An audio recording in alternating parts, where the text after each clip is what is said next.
Welcome everyone to tonight's investment property seminar. I realise that for most of you, you've just finished a long day at work and you probably prefer to be sitting at home rather than listening to me talk about property investing. So I really appreciate giving up some of your time and coming along here tonight. I'd also like to thank Tim Sarley from Creative Business Solutions. Tim's been looking after all of my media and social media, which is fantastic. He's doing a great job because I don't really know one end of a computer from another end of the computer. So Creative Business Solutions have been really instrumental in making tonight work, so I really appreciate your help and support. Thanks very much. There's a few familiar faces here, but for those people that don't know who I am, my name is Mark Reister. I was born and raised, I do apologise for my phone, I should put on vibrate. I was born and raised in the eastern suburbs of Melbourne. I moved up to Shepparton in 2002. I'm married, I have two terrific kids, Chloe and Liam. I started my real estate career in 1993 when I was in Melbourne. I started working for Woodard's Real Estate, moved up here in 2002 and then started working for Rossignoli Real Estate. Worked there till 2010 and then from 2010 to 2016 I opened up my own real estate office, professionals real estate office with two business partners, and then since 2016 I've had a break from work and just been taking it easy and enjoying time with the family. In my 23-year career as an estate agent, I've been a sales consultant, a senior sales consultant, a sales manager, officer in effective control, a principal, a director, an auctioneer, a trainer, a mentor. I've done most things that you can on the sales side in real estate. Late last year, 2018, I started up a new business, Pillar Real Estate Advocacy Service. I'm a fully licensed estate agent and member of the REIV. I've also written 3 books on the subject of real estate investing. The first 2 books have appeared on the Amazon bestseller list.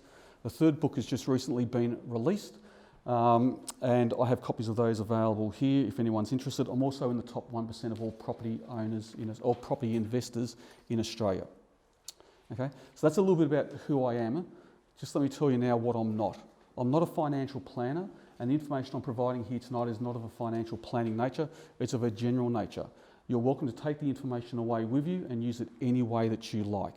I'm also not a traditional real estate agent in the sense I don't have a list of properties which I'm trying to sell to you, nor am I a developer that's building properties that I'm trying to sell to you. Okay? What I am is a fully independent, fully licensed real estate agent working as a buyer's advocate to get the very best price I can and the best result I can for the buyer. Tonight's presentation, there's a lot to get through. I'm going to try to keep it to about 45 minutes, but this is a subject which I'm really passionate and excited about, and there's a lot of information to get through. So if I speak really quickly at times, I apologise in advance. You should all have a handout with a copy of all the slides, which I'll be showing here tonight, and there's pen and paper, and there's going to be time after the presentation for any questions that you might have. Okay, so why are we here tonight? Tonight we're here to talk about investing in property, particularly investing in the Melbourne market. We live here in Shepparton, we love Shepparton, we enjoy living here in Shepparton. Why would we consider investing in the Melbourne market? The reason is that as much as Shepparton is a great spot to live and to raise your family, Shepparton unfortunately just isn't keeping up with capital growth prices. To highlight this, there's some graphs which are in your handouts. The first graph that I've got shows the median house price for Shepparton, which is $268,000 versus the other capital cities around Australia. Not surprisingly, Sydney's still leading the pack with a median house price of just over $1 million. Now you might think that that's understandable. They're major centres with large population bases and lots of employment opportunities, and you'd expect that the capital cities around Australia would have a higher median house price than Shepparton. So let's bring it a little bit closer to home and let's look at some of the regional areas around Victoria. On the next graph, I've got the median house prices for Geelong, Ballarat, Bendigo and Warrnambool. They're all exceeding Shepparton. I could also have included on there Wodonga, Echuca, Mildura, Albury. There's plenty of major regional areas, lots of regional areas that now have a higher median house price than Shepparton. Wasn't always the case. Back in about 2002, Shepparton was performing pretty well. Unfortunately, now, as I mentioned, we're simply not keeping up. Around Melbourne, you might think, okay, Melbourne's a big area, it's a big centre, and if I was going to move down to Melbourne one day, I don't have to move to Melbourne. There's plenty of outer-lying areas around the suburbs. Melbourne's got 273 suburbs around the city. It stretches from from Sunbury across to the Yarra Junction, down to Pakenham, then down to Sorrento and across to Werribee. It covers a massive area, the 273 suburbs. From 273 suburbs, every single one of those suburbs now has a higher median price than Shepparton. As I mentioned, unfortunately, Shepparton just isn't keeping up. The difference between the two areas is also growing, not just in terms of dollars, but in terms of a percentage differential. If Shepparton and Melbourne house prices, if they always remain steady at about 60, 70, 80, 90%, whatever the difference is, if the difference remained at that level, we would in fact be keeping up with Melbourne and with other regional centres. The gap is growing both in dollar terms and when represented as a percentage difference. Okay? At the moment, Melbourne's about 2.5 times the price of Shepparton. So the gap is growing, and if we're simply not keeping up with the Joneses, and if we're not creating wealth through capital growth, unfortunately by comparison we're getting poorer. The point is, you might never leave Shepparton. You love Shepparton, I've got a family here, I enjoy living in Shepparton, but I'd much rather make that decision to live here in Shepparton rather than have it made for me because I simply can't afford to move and to live somewhere else. You might think that you're never going to move, but just consider one day you might retire, you might want to move to Queensland, or you might have children and they might grow up and leave Shepparton and you want to move to be closer to them, or you might have kids and you hope that one day that they go down to Melbourne and they use the universities down there. There's plenty of reasons that you might consider investing outside of Shepparton, again, just to keep your options open. Okay, so we know that we need to digress. We need to move on from Shepparton. Shepparton's still a great spot to live and it's still a great spot to invest, and I'm going to talk about that a little bit later. But we don't want to have all of our eggs in one basket, and there's a compelling reason that we need to look at other areas to invest. How do we go about doing it? As I mentioned, there's 273 suburbs around Melbourne, and if you go looking down in Melbourne, it can be quite a daunting prospect. There's a lot of areas to look at, there's a lot of properties to look at. It's a massive commitment driving down there week after week, attending home opens and auctions and doing your due diligence and your research to work out pricing down there. Since I moved to Shepparton in 2002, I've met plenty of people, many people that have said that they'd love to buy a property in Melbourne. And I know quite a few people that made the commitment and drove down to Melbourne week after week. And they did do the research and they did attend the home opens, and some of them even bid at auctions only to see the sale prices go way beyond their expectations. Unfortunately, in most cases, they gave up after committing months and months of work and time and effort into the process, but they didn't end up buying a property. It was back in around 2000. I started working in real estate in 1993, as I mentioned. It was back in around the year 2000, I decided that I wanted to start investing in blue chip boutique properties, but I wanted to buy the properties at a genuinely discounted price. I wanted to buy properties below market value. And that's a difficult thing to do because vendors always want to get the very highest price that they can for a property. Purchasers always want to get the lowest price that they can. But when you're buying in blue chip areas, there tends to be competition for those types of properties, and those properties rarely sell below market value. But I really wanted to get below market value. As an estate agent, I was confident that I could go and value a property. I could work out what that property was worth based on my comparable sales evidence, and I could pay a fair market value. But the goal was to buy properties below market value. So in order to do that, I came up with what I thought was a novel idea.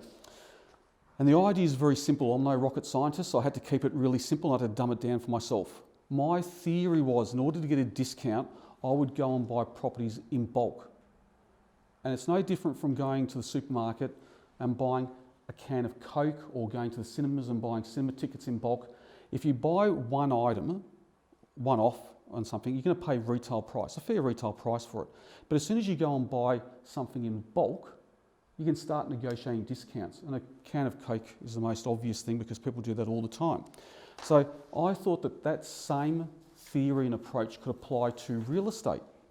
But I didn't want to go and buy 5 or 6 or 7 homes in one go and then potentially be overcommitted and find that I'd spent so much money I couldn't afford them and I was going to be buried in debt.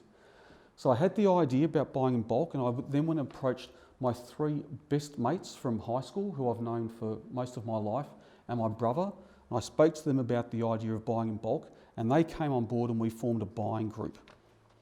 The first purchase that we bought was a townhouse in Cheltenham.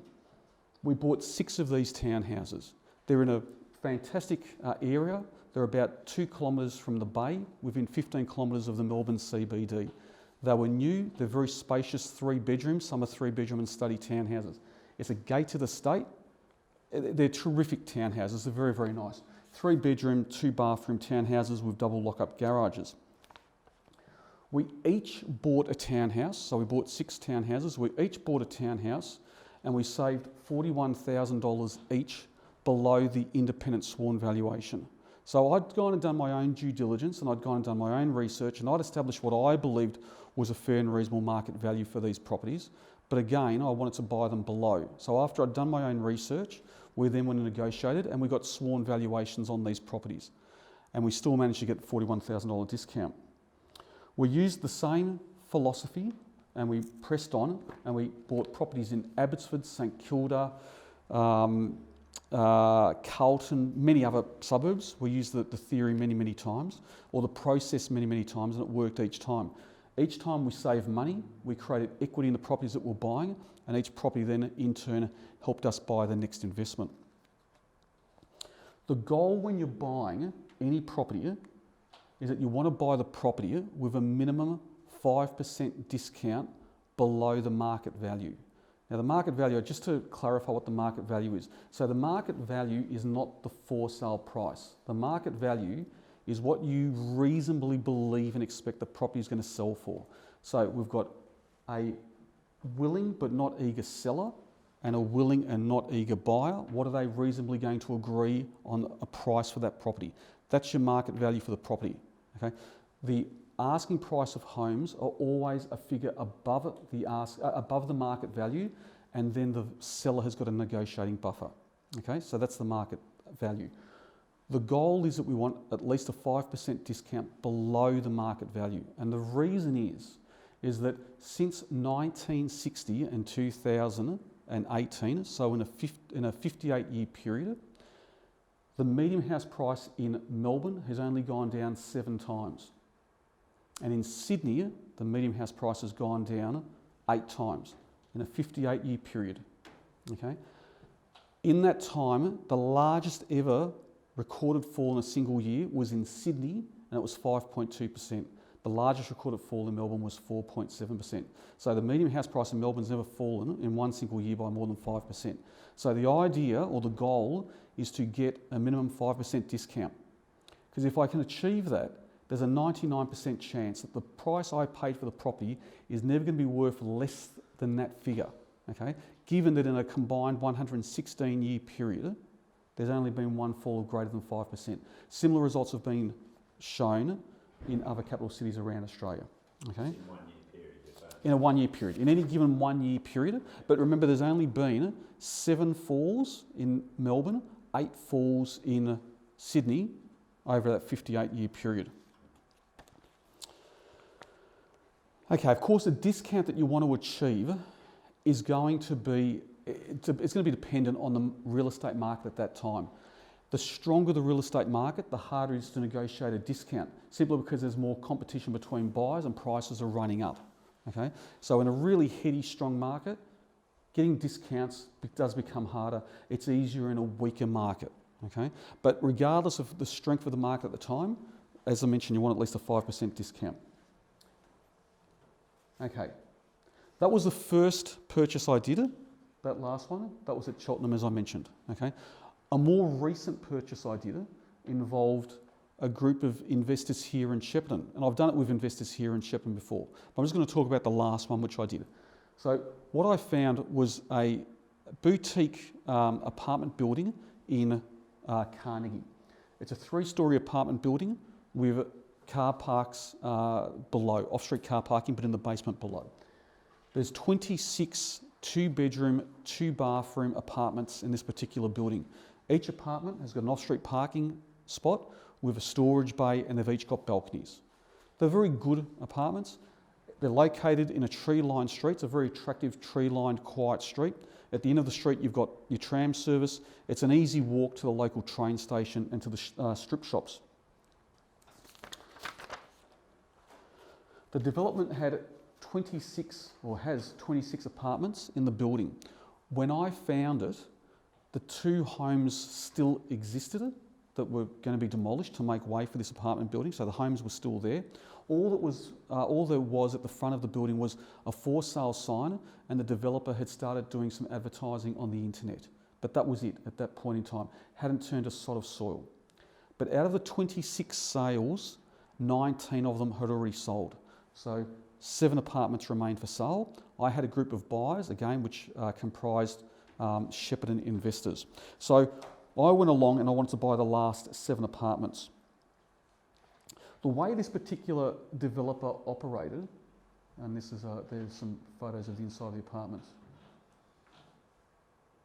Okay, the way this particular developer operates with all of their buildings, with all of their new projects, is they, before going to market, they go and get sworn independent valuations for their properties. And those sworn independent valuations are made available to all prospective purchasers. It was a very comprehensive valuation report because there was lots and lots of comparable sales evidence. Often valuers only use 3 or 4 comparable sales to justify their figure. In this case, it was a very comprehensive report. I had done my own research and I had a feeling on what I felt the apartments were worth. But as I mentioned, they had their own independent valuation. From the independent valuation, the developer then set the asking price according to that valuation. Okay, so when I came along, the idea is that there's 19 sold, 7 remaining for sale. You can buy the 7 apartments at the asking price, the independent valuation figure, or that's it. There was no discounting that was to be given. In fact, they didn't want to give any discounting because the developer said if I discount anything, it's going to undermine the sales which have already taken place.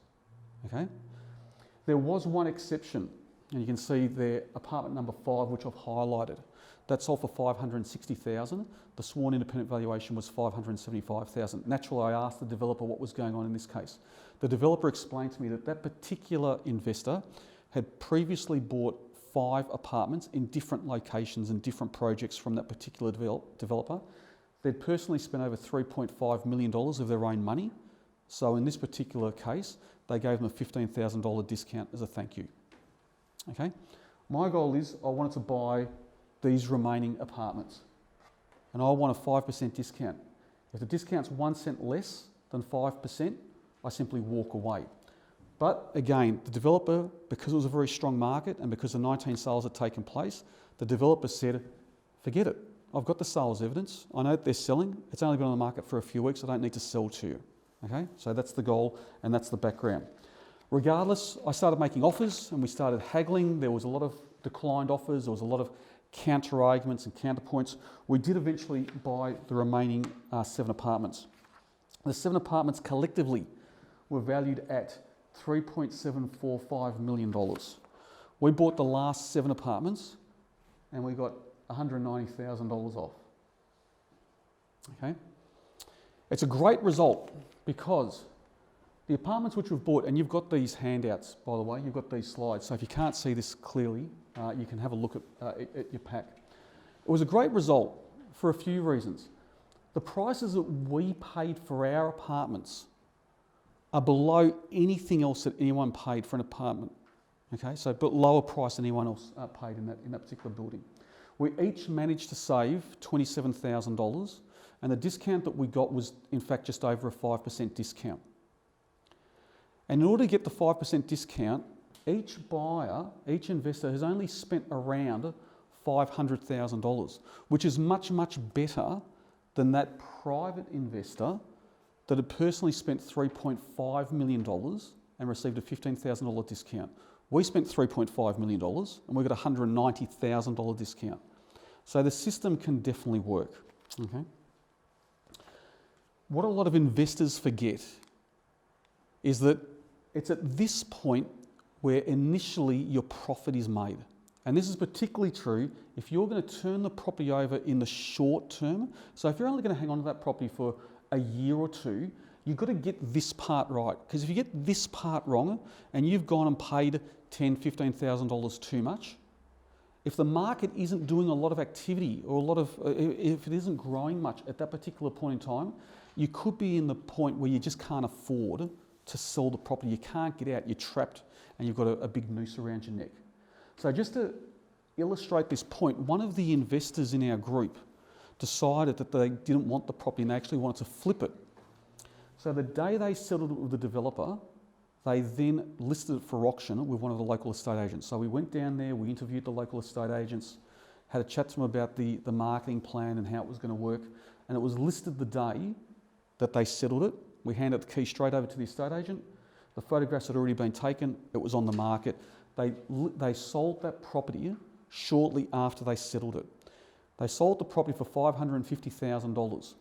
It was independently valued for $540,000 and they paid $512,000. So they made a profit of $35,000. They didn't make $35,000 because there's cost to get in and cost to get out. But the $35,000, that was enough to cover all of the ingoing costs, all of the outgoing costs and my fees, and they still made a bit of a profit. Okay? If they'd paid the $540,000, which was a fair market price and the independent value, if they had then flipped it and sold it for $550,000, they would have missed out. They would have lost tens of thousands of dollars. Okay. So that was the example. That was the last example that we did in Carnegie. Okay. So what are we looking for if we're going down to Melbourne and we want to buy a property? Okay, when I'm down there, I look for a property that's within 15 kilometres of the Melbourne CBD, but not within the Melbourne CBD itself. And the reason is that the Melbourne CBD, there's just a lot of activity, there's a lot of apartments being built, and personally I think the market's being a bit saturated and flooded down there. But also, the thing with Melbourne is that there's not many building controls as far as restrictions on height and those sorts of things. And you could buy an apartment today with a fantastic outlook and $1 million view, but then 2 or 3 years later a new building could be built and it could be built directly opposite you and your $1 million views disappeared. So I want to go to an area where there's tighter building controls. I'd like to be close to water ideally because water is just a very valuable asset. In the past, water was very important for commerce and trade. Now we like to spend recreational time around Melbourne and we consider that a very viable, a very important asset. So whether it's the bay or it's the Yarra River, Maribyrnong River, Albert Park, if we can get close to water, it's a fantastic asset to have. Good public transport is particularly important for tenants and we're trying to attract tenants. Close to reputable schools and universities will help ensure that you get good capital growth and will be very appealing. Near popular restaurants and cafes, they tend to be located in trendy suburbs or nice suburbs, areas where there's high disposable income. And those are areas that we're looking for. A new property to save on stamp duty and maximise depreciation. A boutique property ideally with 30 or fewer apartments or properties in that particular development. I really don't want to go into Melbourne or go to an area where you're buying into a 25-storey building with hundreds of apartments because the developer has a bit of a cookie cutter approach and they make hundreds of apartments and they've got the same or very similar floor plans. And if you ever go to resell one of your properties in that apartment building, there's a very high possibility you're going to be coming up against one of those other properties for sale at that time. And then you can end up getting in a bit of a pricing war and the one that's cheapest is the one that sells. So that can have a detrimental effect on your capital growth. So I try to stay away, or I do stay away, from the central equity Mirvac style high-rise apartment buildings. Minimum 2 bedrooms. I want at least one off-street car parking spot. If we can have a storage bay, that would be ideal. At least 50 square metres in size. It's very important for the banks. If it's less than 50 square metres in size, the banks consider it a bed sit, and getting finance for a bed sit is very, very difficult. In fact, a lot of lenders just don't look at it at all. A new property ideally to attract strong interest from tenants.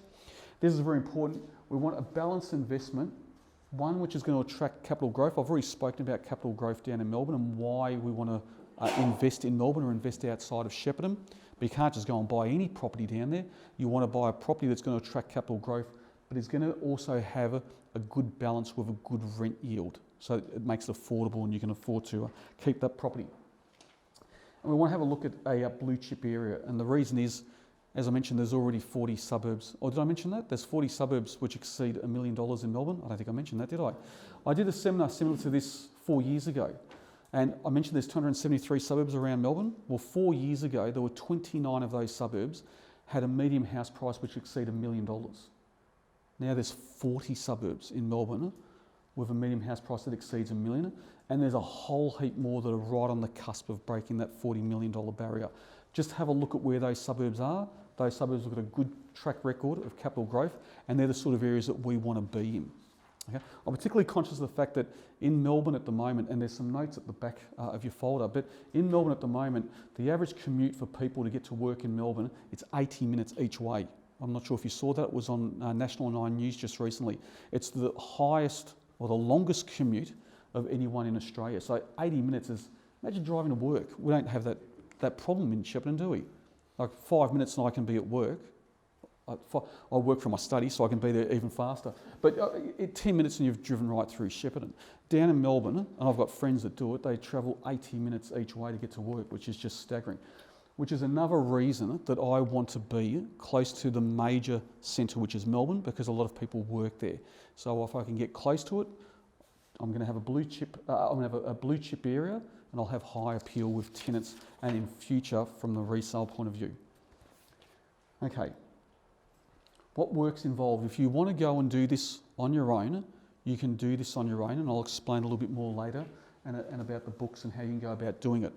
The whole idea is that this concept of buying in bulk and going and buying properties and saving 5% and saving tens of thousands of dollars, you can all do it. But this is the sort of work that you've got to do. You've got to research. You've really got to pick an area and thoroughly go through that area, and you've got to know it as well as you know Shepparton. So you need to know where the bus stops are, where the public transport is, where the schools, the cafes, the restaurants, the recreational areas, the parks, those sorts of things. Shopping's very important. You need to really know the area, and you've got to get some really good comparable sales evidence. You need to determine the type of property that you want to buy. So are you looking at buying a townhouse? Do you want to buy a home or an apartment? When you're doing your research, there's no point comparing the price of a home versus the price of an apartment. They appeal to different people. They get different prices. They appeal to different tenants. So you've got to be comparing apples with apples. You've got to do a due diligence report using comparable sales evidence of similar properties which are no more than 6 months old. If it's more than 6 months old, it becomes old news. The real estate market could have shifted in that time, and anything that's beyond 6 months then becomes really old information. So it's got to be really relevant, viable information. You've got to prepare a report showing all similar properties currently for sale with brochures and floor plans, because that forms part of your due diligence and your comparable. You've got to negotiate with estate agents, negotiate with valuers. You've got to review contracts and Section 32s. You've got to negotiate with solicitors, organise rental assessments and inspections with the local estate agents down there, and get a handle on what is renting down there and what you can reasonably expect, not the inflated figure, but what's a reasonable expectation for the property which you're interested in buying. Organise depreciation schedules with the quantity surveyors. Prepare detailed property information analysis reports. It includes prepare financial reports, which includes individual credit reports, personal balance sheets, tax returns, comprehensive insurance covers, valuations, depreciation schedules, etc. Negotiate with bank managers and attend pre-settlement inspections. There's a bit to do, but anyone can do it. Okay. You can do that yourself. It's not rocket science, but it does take a big commitment of time. You need to be going down to Melbourne, and you need to be looking at the properties with your own eyes, not just relying on the internet, going down there and actually having a look at what's for sale, and just doing the hard yards and attending the home opens and attending some auctions. But it is doable. Okay, you can do it yourself, or you can join me and you can join one of our buying groups, and I can do it for you. Why would you join me? Because I'll do all the work for you. Everything from finding the right property to doing the due diligence through to negotiating the purchase price. I'll also help find the best finance deals, the best deals with the solicitors and the local property managers that look after our investments. The guarantee which I provide is that you're going to buy a property with a minimum 5% discount below the independent valuation or below the market value, and that in turn is going to save you tens of thousands of dollars. I'll help you through the entire process, so I'll hold your hand throughout everything, explain what's going on. You won't be alone, you're going to be in a group with other similar investors that are doing exactly what you're doing, and we're all working together. I also love Melbourne. As I mentioned, I was born there, I was raised there, I'm familiar with the area. I've been an estate agent for 23 years. I know a lot of estate agents down in Melbourne, a lot of estate agencies. I know how they talk, what they do, the tricks they play. I was all part of it for a long time. I quite enjoyed the process and I know what I'm doing down there. The property that you buy is going to be yours. It's going to be in your name or yours and your spouse's name, but it's going to be your property. And you can do with it whatever you like. So you can rent it out, you can move into it and live in it yourself. You can stay there when you go down to Melbourne and then rent it out on short-term rental accommodation using platforms like Airbnb, that sort of thing. Or you can simply flip it like one of those investors is at Carnegie, so you can resell the property. The choice is yours. If you don't feel that you can buy a property yourself at the moment, then you might consider buying a property with family or friends and then going in together and then enjoying the profits from the property together. Okay, how it works if you want to be part of the group. Okay, if you join the group, you're listed on a register for a 12-month period. In that time, my guarantee is that I'm going to find you at least 3 properties that meet that strict criteria which I mentioned before. That one there. And you've got properties to choose from, so there'll be at least 3 that fit that criteria. But you're under no obligation. You don't have to buy any of those properties. You can simply pass and wait for the next deal, or you can obviously jump in and buy in that particular project if you want to.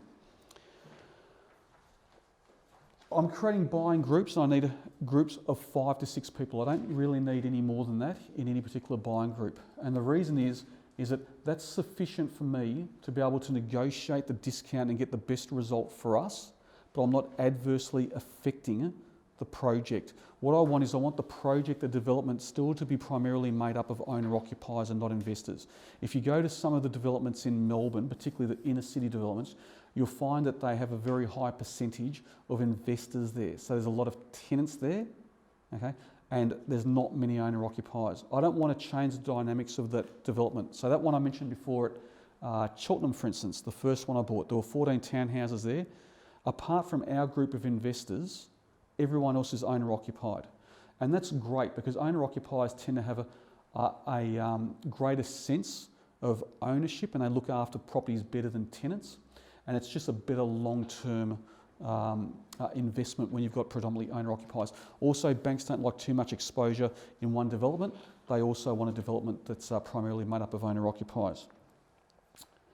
I'll report back to you on a weekly basis via email, and any prospective properties which we shortlist that we want to go through, they'll be brought forward to a meeting and then we'll chat about those. But as I mentioned, you're under no obligation to buy any property. You can simply pass. Okay, to join, there's a registration fee. There's a $2,000 registration fee, and as I mentioned, you're enrolled for 12 months and you get at least 3 properties from which to choose. If you buy a property, the registration fee is then refunded, and then I charge the equivalent of 1.65% of the purchase price. The benefits to you if you come into the group is that we're all in it together. Rather than being a typical buyer's advocate that's just trying to push any property onto you. So there are buyer's advocates around, and there's plenty of buyer's advocates in Melbourne, and you can tell them what you want, but they're not wholly invested in that. They'll just push anything onto you. Rather than just pushing anything onto you, I'll only recommend properties which I'm interested in buying.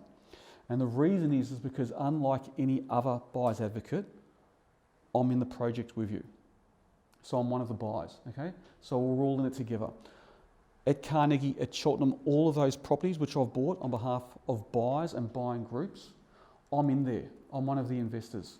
And I'm equally vested in this just as you are. So I want to get the result just as much as you want to get the result. So if I don't think it's a good project, if there's something about it which doesn't appeal, if I think it's on a busy street, if I feel that the area is becoming flooded or saturated with too many new properties, I'll simply pass it over.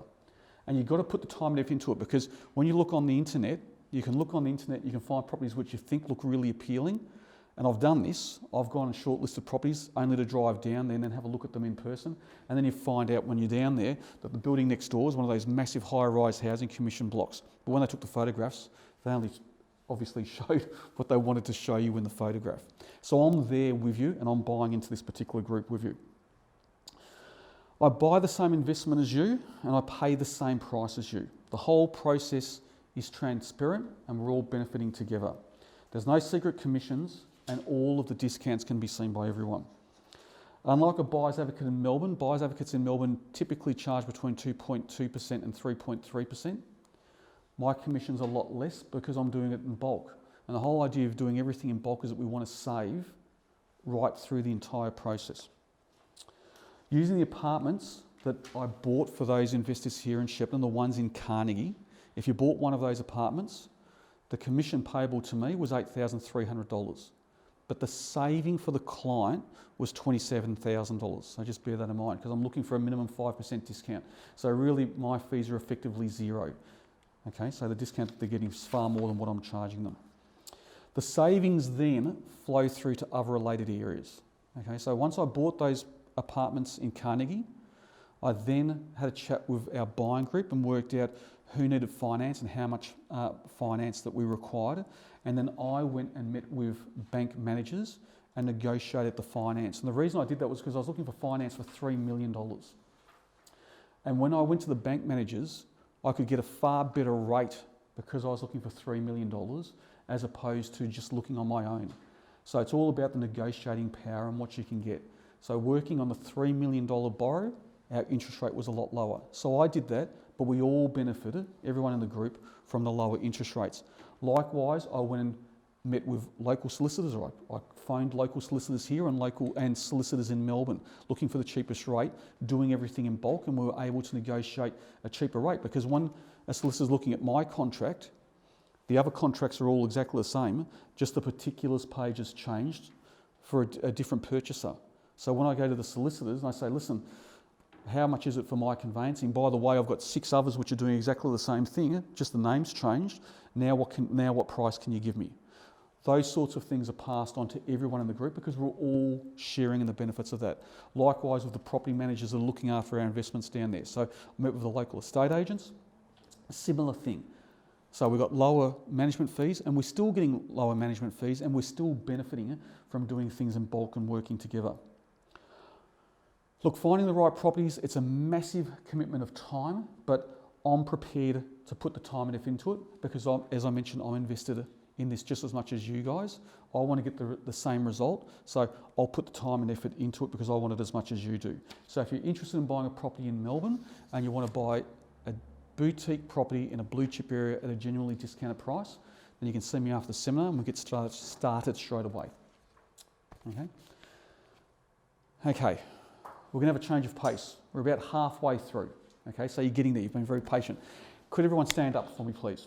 All right, you can stretch your legs because you've been sitting down for 20 minutes or so. Okay, stretch your arms. That's it. Take it easy. Okay. Now, you're going to be rewarded if you own more properties. So, if you own one or more investment property, you can remain standing. Okay, 2 or more investment properties. Well done. Okay, this is it. I find this interesting and that's why I'm sharing this with you. What I found interesting was that 72.8% of property investors only own one investment property. I find that staggering. 18% of property investors own 2 properties. So 90% of property investors have got 1 or 2 properties. I find that absolutely staggering. Okay, 3 investment properties. Okay, 3 investment properties represent 5.5% of property investors out there. You're doing very well. 4 investment properties. Oh, gee, you're doing really well. Okay, that's 2%. Okay, 6 or more? You got 6 or more. Well done. Guess what? You guys, this is a fantastic result because you know what? There's only 14,000 people in Australia that own 6 or more investment properties. No. You and the bank. Yeah, there's 14,000. So you know that doesn't even fill up the Rod Laver Arena. Rod Laver Arena's got more seating capacity than 14,000. Not many more, mind you. so it's pretty full, but there's only 14,000, so well done. Congratulations, you can sit down now. Well done, thank you. Okay, now I said we're going to have a slight change of pace because I don't want to come across as being anti-Shepparton at all. Okay, I live here in Shepparton. My kids go to school here in Shepparton, and I love the fact that we're here in Shepparton. It's a great community to live, but as I mentioned, we need to just not put all of our eggs in one basket, because if everywhere else has got capital growth and if everywhere else is going up, by comparison, we're actually getting poorer. Okay, but I live here. I really want Shepparton to grow, and I want Shepparton to prosper, and I want it to be a vibrant town, okay? And you can still invest in Shepparton. There's nothing wrong with investing in Shepparton. But the thing with Shepparton is that we're investing for rent yield, not for capital growth, okay? If you're thinking about buying your first ever investment, Shepparton's a great spot to start, okay? Because we've got fantastic rent yields, interest rates are at historically low levels, and it makes it extremely affordable to be able to buy a property here and hang on to that property. And really, there is no better time to buy a property. Okay, so I want to use a property which I own at Leffers Street as a bit of an example to illustrate this point. I bought a property in Leffers Street for $241,000, a 3-bedroom, 2-bathroom, a home with 2 living areas. I spent just under $20,000 on renovation, so that was new carpet, painting, light fittings, window furnishings, door handles on cupboards and bedroom doors, that sort of thing, a bit of landscaping, all very cosmetic, okay, just some cosmetic improvements. And the purchase prices for this particular property was $10,000. That's the stamp duty and conveyancing fees, okay? So to buy into this particular property cost me $271,000. I've got costs, obviously, to hang on to that property. I borrowed the full amount to buy this particular home using equity which I had in other properties. So our interest bill to hold on to this property is $10,416 per annum. We've got council rates here, and if anyone's watching this later, council rates in Shepparton we know can be quite expensive, so that's $1,700. There's insurance, which I pay each year. There's building insurance and landlord insurance. The landlord insurance is optional, but if you've got rental properties, I think it's really a must that you have landlord insurance. I think you're crazy if you don't, but it is optional, so I've included that in my ongoing costs. And I've got a local estate agent, Stockdale & Lego, manage the property for me, so I've got to pay their 7.7% management fees. So that annual amount comes to $1,441. So my total costs in a year to hold on that property is $14,357. From day one, when I rented that property from day one, I was getting $360 per week. I've spoken with Stockdale, it just so happened I spoke with them earlier today, and they've recommended that goes up to $380 per week, but I'm working on the $360. So, sorry, Mark, where's Leffers Street? So Leffers Street is just to the north of centre, so up near the hospital. Near the hospital? Oh, Yeah. okay, near Orchid Crescent, that is it? Yeah, just on the south side. Yeah, just on the south side, Yeah, south side of Orchid. Circuit and all that, near Graham Street. Yeah, and all that. Graham Street, but just on the south side of Graham Street. Thank you. So my total income for the year is $18,720. I have to take off my expenses, of course, my $14,357. I have a profit each year of $4,363. It's not rocket science. In many ways, investing in Shepparton is a little bit of a no-brainer because you can buy an affordable property compared to anywhere else. It's pretty affordable here because we've already spoken about the medium house price only being $268,000. So we can buy a property here. We can buy a property that is positively geared from day one and is actually making you money. So again, if you haven't bought an investment property, this is a really good positive way to start. They're not negative gearing and it's going to make you money from the very, very outset. But what we don't have here is we don't have great capital growth, but we have fantastic rental yields. Okay, just to emphasise this as an example a little bit further, I caught up with a client, an old client of mine, just recently, and they own a property here in central Shepparton, and they bought that property 12 years ago, and they paid $225,000 for the home. Okay, had it 12 years. They just recently had it revalued by some local estate agents. It's a very nice, very neat home. I'm familiar with it because I've valued it in the past. That home they've been told is now worth $250,000, which is what he expected. So it's gone up in 12 years, $25,000. But he's had it rented, positively geared from day one, so it's cost him nothing to hold on to that property. And in that 12-year period, there have been rental increases on that property. Okay. He used my services a few years ago and he bought a property in Preston Street. he and his wife, they bought a property in Preston, in the suburb of Preston. They just recently also had that revalued. And that property, after 3 years, the valuation came in $100,000 higher. Okay, so Preston made 100,000, here they made 25,000 over 12 years. Okay, consider also the properties that we bought at Carnegie. We bought those properties and we made $27,000 right from the start. So the day we settled those, we had $27,000 equity in the property that took 12 years for that property here in Shepparton to make. Okay. Shepparton has got its own unique challenges, just like Melbourne's got its challenges. Okay. Here we don't get much capital growth, so here we're buying a property for rent yield. Okay. What I think you need to do in Shepparton is you need to buy a property which is a bit bulletproof. By bulletproof, I mean one that's reasonably low maintenance, so one that's you're not constantly doing maintenance and spending money on. So something that's reasonably bulletproof, something in a reasonable area in Shepparton, something that's going to get a fantastic rent yield. But I think here in Shepparton, the best thing to do is to buy a property that you can add some value to. So something that you can cosmetically improve without breaking your bank balance, without doing structural improvements, but something that you can cosmetically improve and then create capital growth that way. You'll make it more appealing, you'll get a higher resale price, you'll get some capital growth out of that, you'll also get a better rental yield because you'll appeal to tenants and you'll get an increased rent because of the improvements you've made. They're the sort of things that I think that you need to look for in Shepparton. Okay? And if you're looking in Shepparton, I can help you find that sort of property with the right rent yield in a good area, one that's going to be bulletproof and one that we can hopefully get some capital improvements out of. Melbourne's also got its own unique challenges. Just don't think you can go down to Melbourne and go down there and buy any old property, pay any old price, and you're going to make money out of it. The general rule of thumb is that the dearer the property that you buy, the lower the rent yield you're going to get on that property. So if you go down to Melbourne and you just buy any old $1 million property, the rent yield is going to be lower the dearer you go. Okay, more expensive, the lower the yield. That's the general rule of thumb. Okay, so when you're down in Melbourne, you're really looking for the sweet spot. You're looking for a property that is reasonably priced by Melbourne standards, one that you believe is going to get capital growth, but one that is also going to still net you a reasonable rent yield. Okay, so you need to be conscious when you go down to Melbourne. Don't just go down there and buy any old thing. And at the moment, the way the Melbourne market is, there are areas in Melbourne where they're talking about price drops, and you would have seen that in the media. There's been a lot of talk in the media recently about Melbourne prices dropping.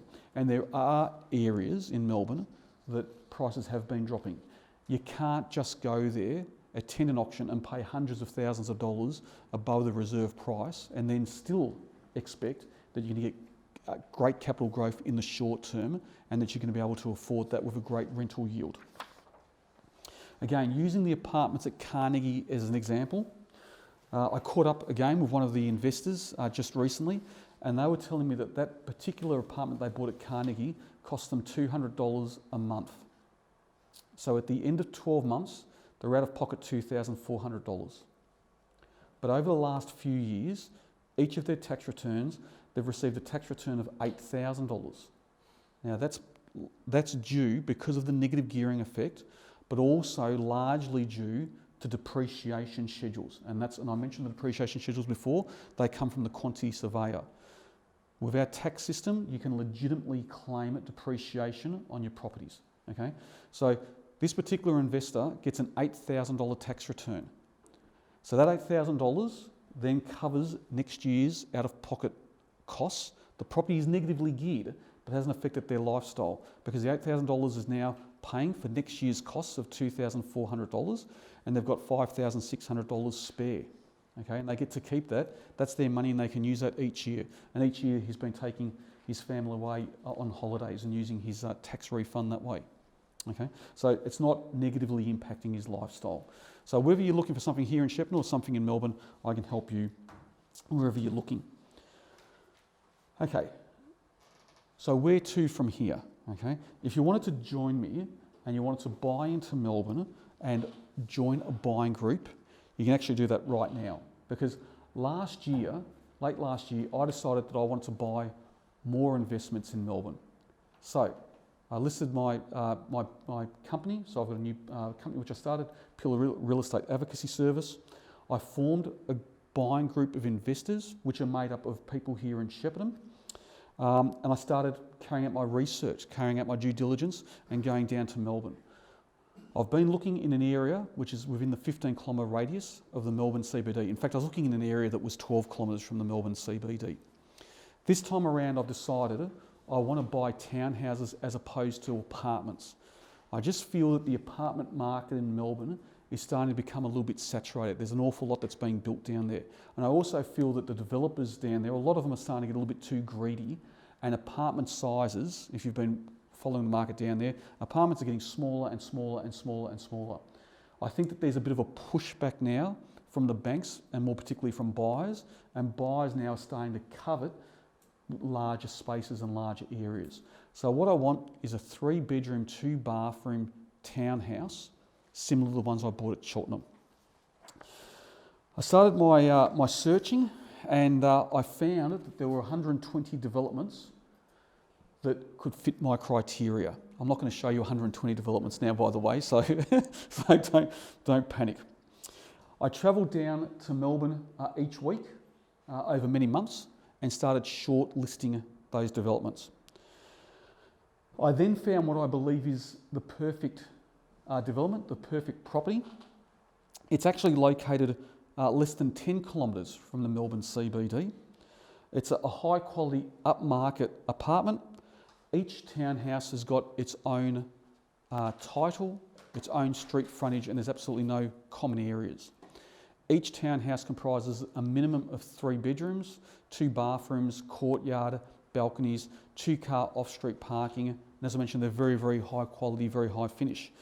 They're also very, very close to public transport. You can easily walk to public transport and a major shopping precinct. They're in a great area, as I mentioned, and I've got a group of buyers which I've been working with now. Okay? So I found the development and I went down there and I've negotiated and bought some townhouses. The best thing about working again as a group and buying properties in bulk was I was able to go and negotiate a bulk deal. So this is the market value for the townhouses that I've bought down in Melbourne, and these are our purchase prices. By using the power of negotiating as a bulk, I managed to save $294,775 for the group. So it means that each investor in our group is saving almost $50,000. The discount is 6.5%. So I was able to secure, the market's moving down there, and I was able to secure a bigger discount than the 5% which I was after. It means that when we settle the properties, each of the investors is going to have $50,000 equity in that property, and it's real wealth. Okay, you can get that. You can refinance. You can get your money out. It's real money. Okay. There's still an opportunity to participate in this deal if this is a deal that interests you. If anyone's interested in this particular project, what I'll do is I'll give you all of the research which I carried out leading up to finding this particular project so that you can see for yourself the research that went into it and the comparable sales evidence and how we've arrived at the market value and the project itself, and then you can go down and visit the project, because that's what everyone else in the group has done. You're under absolutely no obligation to buy into this particular project. If this particular project doesn't appeal to you, you can then simply pass and wait for the next bulk buy. Okay? But as I mentioned, there's an opportunity now. If anyone is interested, they're welcome to jump in now.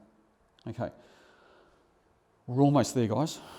Okay, my services can be utilised to find a particular property. So if you don't want to jump in and use my services as part of a bulk buy in a group of other like-minded investors, and you wanted a particular type of property, either here in Shepparton or in Melbourne, I can help you find that particular property.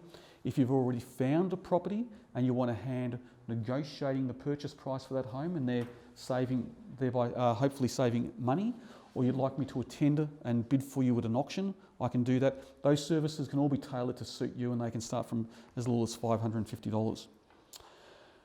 Preparing this seminar was difficult, and it's difficult not because I don't know what to put in the seminar. It's difficult because it's really hard to know what to exclude from the seminar. There's lots of things that we haven't spoken about tonight. There's things like, what's the deposit that you've got to pay for a property? If I don't have the deposit, how do I get my hands on the deposit? How do I use equity in my property? What's going to happen to the property prices in Melbourne going forward or in Shepparton? What's happening to the interest rates at the moment? How the property is geared in Melbourne? Can I use my superannuation? How do I retire early? There's lots of things that we can talk about, but it's really difficult to tailor one seminar and get all the information in to suit everyone that's here. Okay, so this is the message I'd like to leave with you. So this is the final message, the parting message. I've used this system of buying properties in bulk many, many times. I started off using just my friends and family, and as I mentioned, we started in Cheltenham, and then from there it just grew. And then we bought at Carlton, we bought at Abbotsford, at St Kilda. I've used it with personal friends and family, I've used it with clients, I've used it with people in Melbourne, I've used it with people here in Shepparton. Buying in bulk works. You can do it yourself. Anyone can do it. I'm no genius. You can go and do it. But it is a big commitment of time. But if you do jump in, I can guarantee that you're going to save lots of money using a system of buying in bulk, and it can be the difference of tens of thousands of dollars, and that's equity that's in your hand if you want it in your hand. You can refinance, as I mentioned, but it is real wealth, and that's how I built up my portfolio, because I'd buy the properties at the right figure, I would show or demonstrate to the banks that I had real equity in those properties, and I would then roll over with those properties to help me buy the next property. So it really, really does work. I live here in Shepparton, so I'm not some unknown fly-in person that you're going to see once and I'm going to flit off and then you're never going to see me again. I've worked here, I've had a business here, I've started up my new business here, I've got kids that go to the local schools, you know that. I'm not going anywhere, okay? So I'm here. I want people to join me from here. Anyone can join me. You don't have to be located in Shepparton, but I'm holding the seminars here in Shepparton because this is where I live, okay? So I know, I can tell you firsthand, my point is I can tell you firsthand that the system really does work. If you're interested in being part of a buying group, whether it's the existing or the current buying group which I've got and the current deal I've got, you're welcome to join and jump in straight away. Or, as I mentioned, you can look at the research and you can jump in at a later stage. Okay, I've written 3 books on the subject of property investing, and they are here. There's a few notes on what's happening in Melbourne. They're in your handouts. I've written 3 books on the subject of property investing. The first 2 books have appeared on the Amazon bestseller list, which I'm very proud of. Copies of those books are here. I've explained in the books exactly, step by step, exactly how I form the buying groups and how it works. It can be a little bit daunting, as I mentioned already. There's a bit of work that's involved. Probably the hardest thing is when you find the property, it's still convincing the developer to sell that property to you below the market value. Okay, so if I go back to Carnegie for a second, where I bought the last 7 apartments and saved $190,000, those apartments, 19 apartments, had sold at the full asking price or at the independent valuation figure. I've got no doubt that he could have sold the remaining 7 apartments at that independent valuation figure because there was already a track record of 19 sales and he hadn't turned a sod of soil. Okay, so the hardest thing and the skill is convincing a developer why they should sell those properties to you and give you a discount, particularly when you're asking for a big discount like $27,000 off each apartment.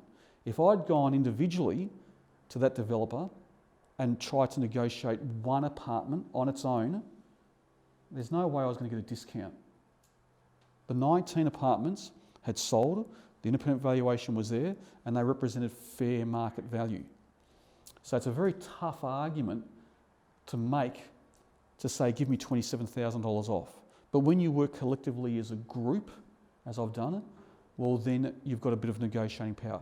It's still difficult though, because you still want $190,000. In that particular case, that was $190,000 off.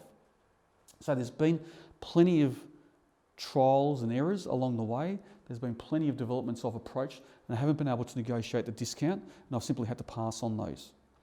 But it's all in the books, it's all explained, and you can do it yourself.